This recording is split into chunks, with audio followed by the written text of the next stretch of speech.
My lords, these speeches that follow maidens can sometimes have a formulaic quality.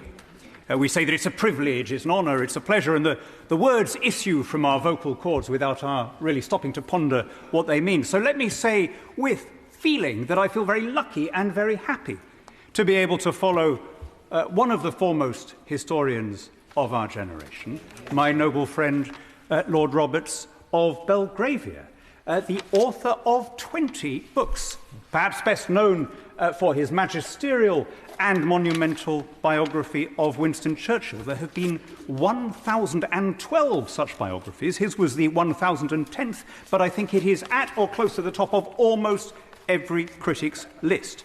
Above even, dare I say, the Churchill factor by Boris Johnson, in which the great war leader, oddly enough, who'd have thought it, is reimagined as a witty after-dinner speaker and right-wing journalist who is cruelly excluded by the Tory leadership until the crisis hits, at which point, in desperation, they send for him.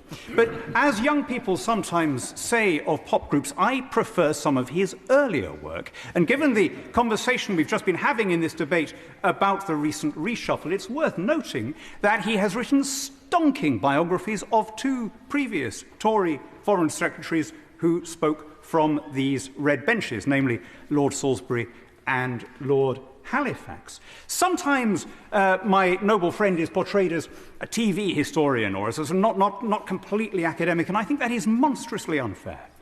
His books have been translated into 28 languages. They have won 13 literary prizes.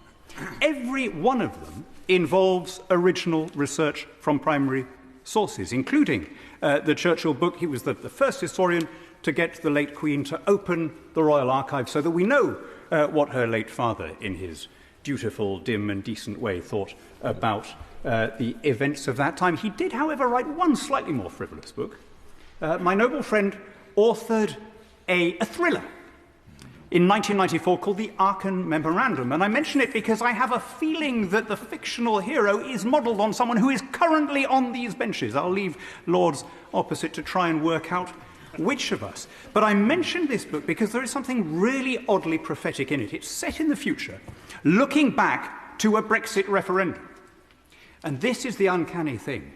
My noble friend imagines the in-out referendum having taken place in the year 2015, remember this book written in 1994, and records the vote to leave as 51.86%. In reality, it was 51.83%, so he was out by only 1 year and 0.03%. I'll say one other thing, if I may, about my noble friend, which is remarkably he's already in Hansard, although this was his maiden speech. He's in a Hansard, albeit unnamed, from a debate on the Australia trade deal that took place on the 9th of January. And the noble lady, Baroness Bennett of Manor Castle was making a speech in her usually consistently anti-trade way about how terrible the Australia trade deal was. And I'm just going to quote what Hansard says. So this is Lady Bennett. Let us imagine that we export cheese to Australia, all that distance away, and Australia exports cheese to us.